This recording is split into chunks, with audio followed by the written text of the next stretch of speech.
Hi everyone, this is our second part in the anatomy of the central nervous system.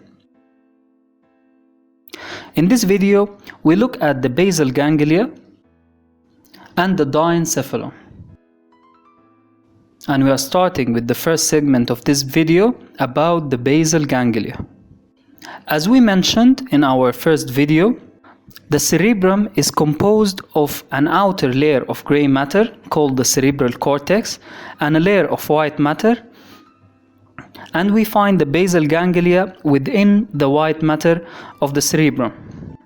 The basal ganglia is a misnomer. It should be named the basal nuclei since it's found on the central nervous system, but throughout ages scientists got used to naming. Now if we make a coronal section of the brain and visualize it from here, this is what we will find. Layer of the cerebral cortex, then layer of white matter, then here we find the basal ganglia. Medially to the basal ganglia we find the diencephalon. Now let's look at the nuclei of the basal ganglia.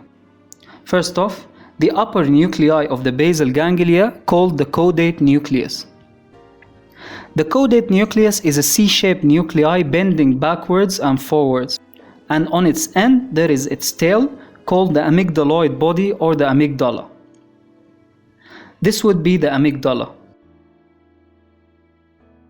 Functionally, the amygdala is part of the limbic system, the inferior surface of the temporal lobe as we mentioned in our previous video.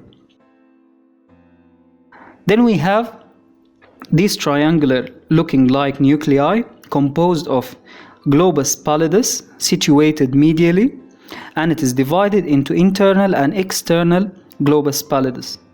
Lateral to it we find the Putamen Nucleus. Functionally, the basal ganglia is connected to structures in the midbrain and it's also connected to the motor cortex.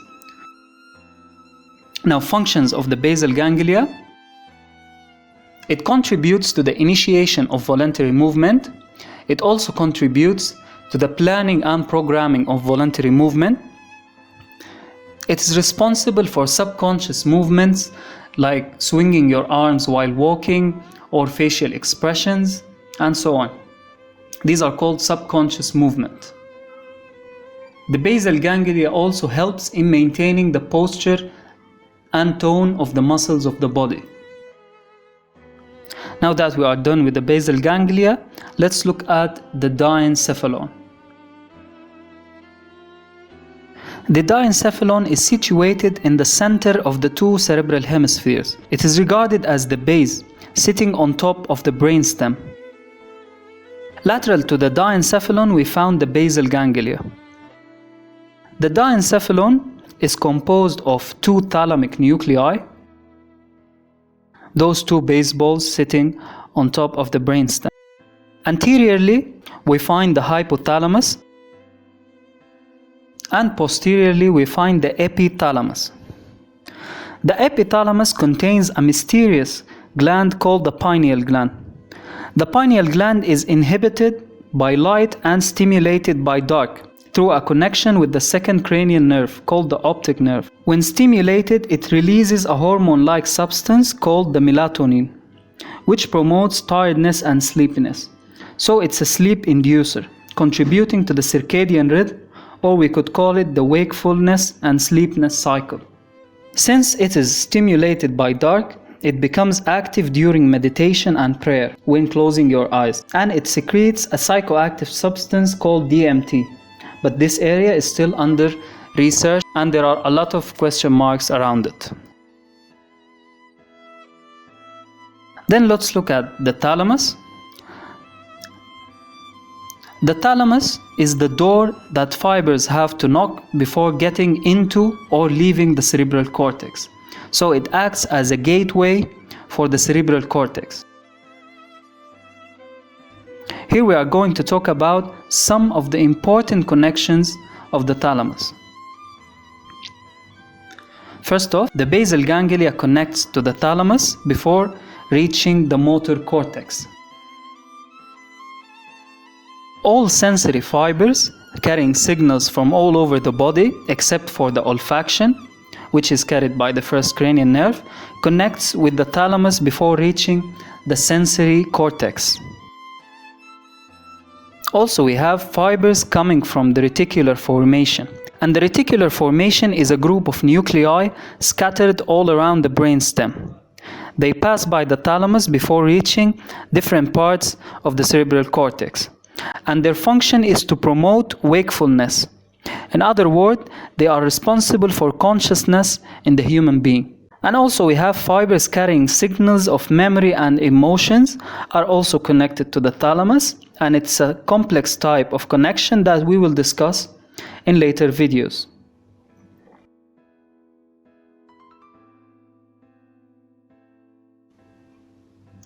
So the thalamus is the gateway to the cerebral cortex. Now let's look at the hypothalamus, which is an aggregation of nuclei anterior to the thalamus. Starting with boundaries of the hypothalamus, anteriorly to the hypothalamus we find the optic chiasm, which is part of the second cranial nerve, the optic nerve, carrying signals from the retina of the eye. Inferiorly, the hypothalamus is connected to the pituitary gland via the infundibulum. On the posterior part of the hypothalamus, we find a paired structures, one on each side, called the mammillary body, through a C-shaped bundle of nerves called the fornix. The mammillary body is connected to the hippocampus, and this is regarded as the base of emotional expressions.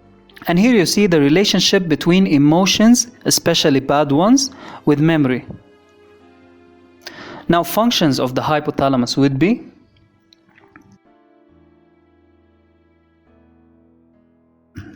in the past, people used to call the hypothalamus the ganglia of the autonomic nervous system, because almost all autonomic fibers are modified in the hypothalamus. So it's the center of the autonomic nervous system. The hypothalamus has a function of regulation of temperature. It initiates reflexes of heat losing like cutaneous vasodilatation and sweating, or heat gaining mechanisms like shivering or cutaneous vasoconstriction. On the hypothalamus we found the thirst center, and also we find the hunger center, and we will discuss those later on our videos. The hypothalamus is regarded as part of the reticular formation. It's part of the reticular activating system, which promotes wakefulness.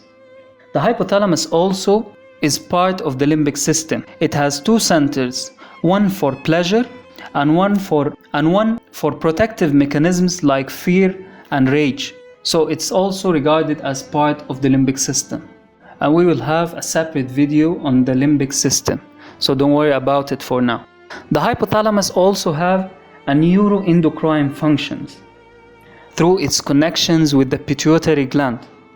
The hypothalamus synthesizes oxytocin, an antidiuretic hormone, and also it synthesizes stimulatory and inhibitory hormones that will be released to the pituitary gland to control its functions. And we will discuss that when we get into the chapter of the endocrine system. So these are the main functions of the hypothalamus, and that would be it for the diencephalon.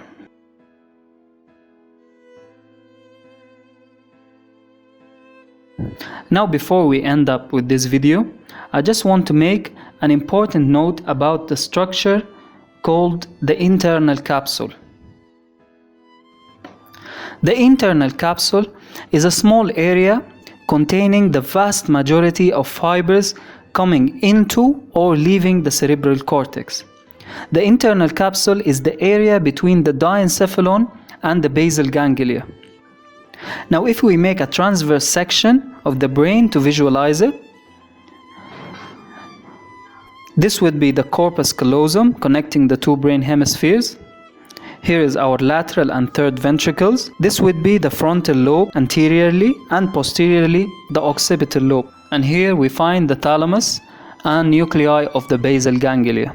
So the internal capsule would be this V-shaped area of white fibers between the thalamus and nuclei of the basal ganglia.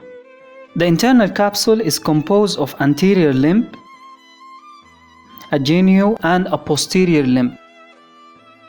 The anterior limb, genu, and 2/3 of the posterior limb contains motor fibers, while the posterior third contains sensory, somatic, visual, and auditory fibers. The area of the internal capsule is supplied by branches from the middle cerebral artery. These arteries are called the lenticulostriate arteries, which supplies the basal ganglia and the area of the internal capsule.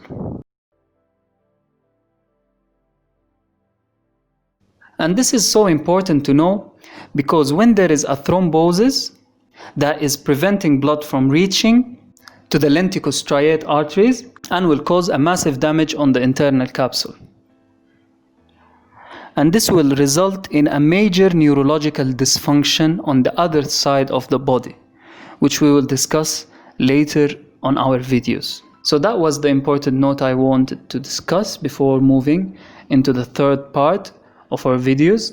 And that would be it for this video about the basal ganglia and the diencephalon.